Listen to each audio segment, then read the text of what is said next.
J'espère que tu vas bien et que mes vidéos précédentes t'ont détendu. On se retrouve aujourd'hui pour une vidéo un peu plus, on va dire,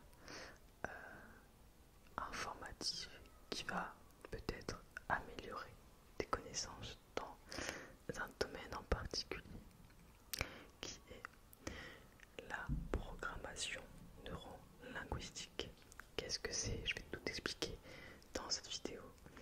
N'hésite pas à t'abonner si tu veux avoir plus de contenu de ce type. Et si tu veux continuer à suivre mes vidéos, n'hésite pas aussi à activer la petite cloche juste en bas de la vidéo. Alors, déjà, la programmation neuro-linguistique. Donc l'abréviation c'est PNL. A été inventée par Richard Bandler et John Grinder. John Grinder était professeur de linguistique et Richard Bandler était mathématicien et psychothérapeute. Alors ces deux personnes se sont intéressées à la Gestalt théorie ainsi qu'à l'hypnose ericksonienne et ils ont décidé de prendre entre guillemets le meilleur de chaque type de chaque outil entre guillemets psychologique pour en faire du coup la programmation neurolinguistique actuelle. Alors qu'est-ce que c'est? À quoi ça sert déjà? Donc la programmation, pourquoi ils disent le mot programmation? Programmation, c'est car nous nous programmons en mettant en place des façons de penser, de ressentir et de nous comporter que nous employons dans les multiples situations de notre vie. Pourquoi programmation neuro-linguistique? Donc neuro, car ceci repose sur notre capacité et notre activité neurologique, et linguistique, car le langage structure et reflète la façon dont nous pensons. Alors, de manière générale, même si il y a des personnes qui sont uniquement formées à la programmation neurolinguistique et qui font des thérapies, des séances avec ça, c'est aussi possible de le faire. Mais de manière générale, on va dire qu'en général, ce sont plutôt des psychologues qui vont se former à ça, à la programmation neurolinguistique, en plus de, du coup de leur master de psychologie, de leur doctorat, etc. pour avoir un outil de plus leur permettant d'aider leurs patients. Alors, cet outil donc va aider des thérapeutes, mais peut aussi vous aider, donc t'aider aussi toi au quotidien à mieux communiquer avec les autres. Et j'avoue que quand je me suis intéressée à ça, donc j'étais adolescente, je parlais pas trop à grand monde, et je sais que ça m'avait quand même aidé. J'avais lu quand même beaucoup de bouquins sur le sujet, j'avais un énorme livre sur l'hypnose ericksonienne, là j'ai même des livres sur l'hypnose humaniste et sur plein de choses comme ça, et aussi j'avais beaucoup de livres sur la programmation neurolinguistique. Et alors, en quoi ça peut t'aider toi à mieux communiquer? Donc voilà, le thème de cette vidéo c'est comment mieux communiquer avec la programmation neurolinguistique.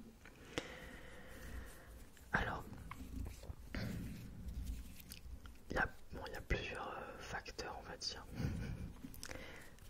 Alors, déjà, chaque personne a son vocabulaire, c'est-à-dire a son vocabulaire basé sur ses sens à elle qui lui sont propres. Par exemple, si on dit, par exemple, quand on parle et que quelqu'un nous dit quelque chose et qu'on répond oui, je vois, cela signifie, si on le répète à plusieurs reprises de manière différente, qu'on est plutôt orienté visuel dans notre vocabulaire, notre façon de parler, etc. Il y a des personnes qui sont plus auditives. Oui, j'entends. Ils vont répondre plutôt ce type de phrase. Ça dépend vraiment des personnes. Vous allez vraiment analyser vos proches, les gens autour de vous, et vous verrez que ça, en général, c'est souvent visuel, je trouve. Mais il y a des personnes qui peuvent dire j'entends, ou alors je sens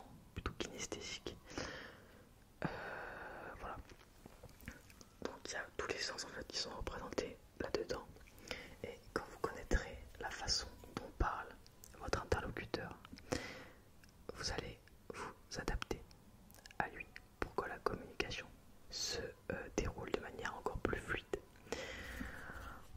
En fait, vous allez vous synchroniser à l'autre. Donc déjà, en employant des termes similaires, donc vous allez vous aussi utiliser des mots liés à son domaine, on va dire, donc plutôt visuel si la personne est visuelle. Et ça va vraiment, c'est rien au final.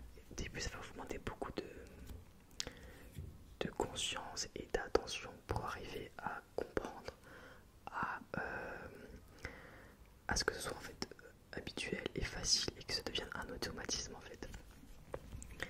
Donc vous allez vous attarder du coup sur ça et vous adapter à l'autre. Donc vous allez vous aussi utiliser des mots clés qui correspondent à l'autre et vous allez voir que rien qu'en faisant ce tout petit effort, la communication se fera beaucoup plus facilement avec cette personne. Donc déjà, premier point, s'adapter à l'autre sur les mots-clés que la personne utilise selon ses sens. Donc déjà, être observateur, puis appliquer et répondre de la même façon. Pas parler bêtement comme un perroquet, mais utiliser les mêmes mots. À peu près, pas les mêmes mots, mais la même catégorie de mots. Donc ça va vous aider. Ensuite, deuxièmement, il y a quelque chose qui est très puissant. Donc un outil très puissant que j'ai aussi appris avec la programmation neuro-linguistique, c'est la synchronisation.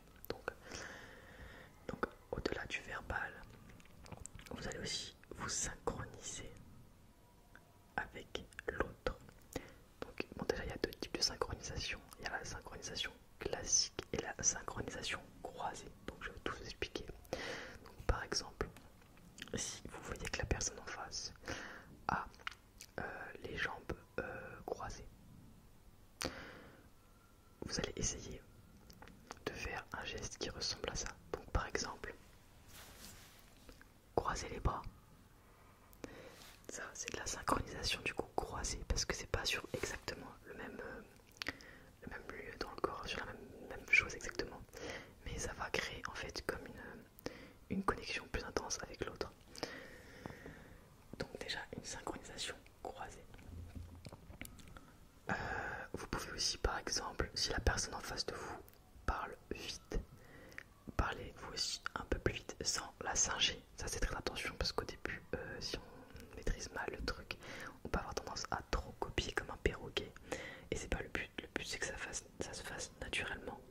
Donc si vous parlez par exemple très lentement de base et que vous êtes avec quelqu'un qui parle très vite, vous allez parler un peu plus vite que la normale mais sans non plus refaire l'autre totalement. C'est juste pour que vous soyez dans le même lien avec l'autre en fait. Et ça permet, enfin ceci du coup, tout ça, la synchronisation. Donc ça peut, donc il y a le timbre, le débit, voilà le débit c'est rapide ou pas rapide. Sur les gestes, il y a des milliards de choses où on peut se synchroniser avec l'autre. Donc ça peut être, je sais pas, je réfléchis à un truc. Par exemple, alors là si quelqu'un est comme ça, dans cette posture, vous allez, alors peut-être que vous allez la refaire son geste, mais progressivement, pas d'un coup faire comme ça dès que la personne bouge, non. Peut-être progressivement vous allez faire comme ça, après comme ça. Déjà c'est pas exactement pareil mais ça ressemble quand même que ça. Et tout ça va faire que votre communication sera beaucoup plus fluide avec l'autre. Bon, il y a des explications neurologiques, etc. Je sais pas si vous voulez rentrer dans les détails, mais en tout cas c'est vraiment très utile. Et à l'inverse, si un jour vous êtes en pleine communication avec quelqu'un et pour X ou Y raison vous voulez couper la communication, ça m'est déjà arrivé, je l'ai déjà fait.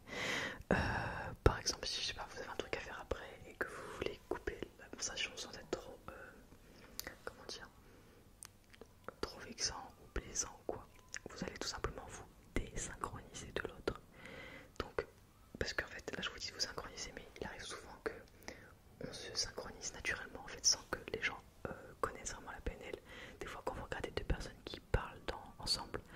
elles ont une forme de synchronisation, toutes les deux. Je crois que c'est lié aux neurones miroirs, il me semble. Bon. Et du coup, cette synchronisation fait que la communication est fluide à tous les niveaux, que ce soit au niveau du coup verbal comme au niveau gestuel, etc. Donc il y a vraiment un échange qui se fait. C'est une communication ouverte. Par contre, si vous êtes voilà, pressé, vous voulez arrêter la conversation, etc., vous allez vous désynchroniser totalement de l'autre. Donc commencez à parler très lentement, d'un coup, enfin progressivement, mais voilà, plus faire du tout les mêmes gestes, avoir une posture totalement différente, et ça va faire que la conversation naturellement, sans que vous n'ayez besoin de parler, va s'arrêter.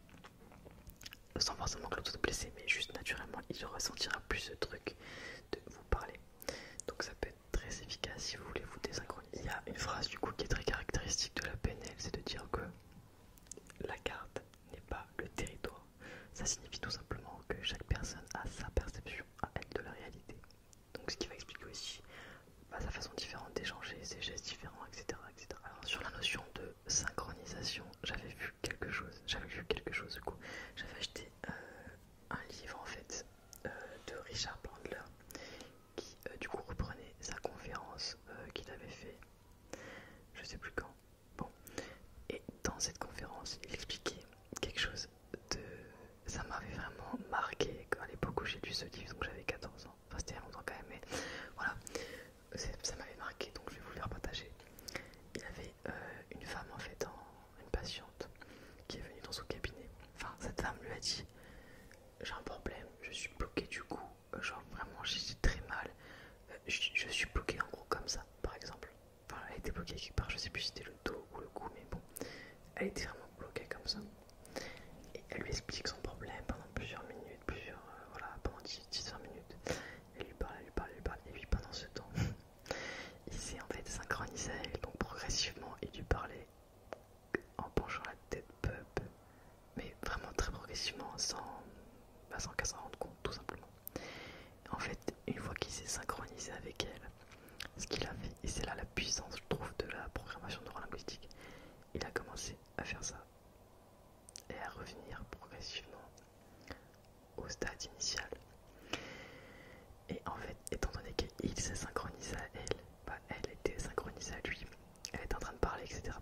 Et d'un coup, il lui dit: c'est bon, votre problème est réglé. Elle fait: ah bon, comment ça? Et en bougeant la tête. Et en fait, il l'avait totalement débloqué en se synchronisant à elle. Donc c'est pour vous dire la puissance en fait de cette synchronisation. C'est vraiment, ça peut aussi vous aider voilà, sur des choses comme ça par exemple. Donc moi je sais que ça m'avait marqué.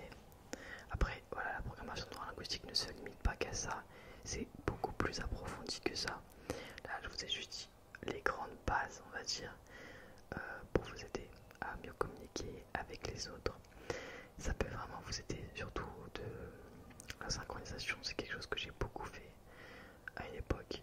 Maintenant je le fais moins, enfin j'y pense pas, je sais pas si je le fais naturellement ou pas, mais en tout cas j'y pense pas. Je me forçais beaucoup à une époque à essayer de le faire. Aussi pareil, au niveau de la sémantique, de la façon dont les personnes voient la vie, donc que ce soit en visuel, en auditif ou en sensation. Voilà, ça change tout, vraiment essayez. Et n'hésitez pas après à me dire dans les commentaires si ça a marché, si vous avez senti que la communication était plus fluide, s'il y avait quelque chose de plus humain, tout simplement.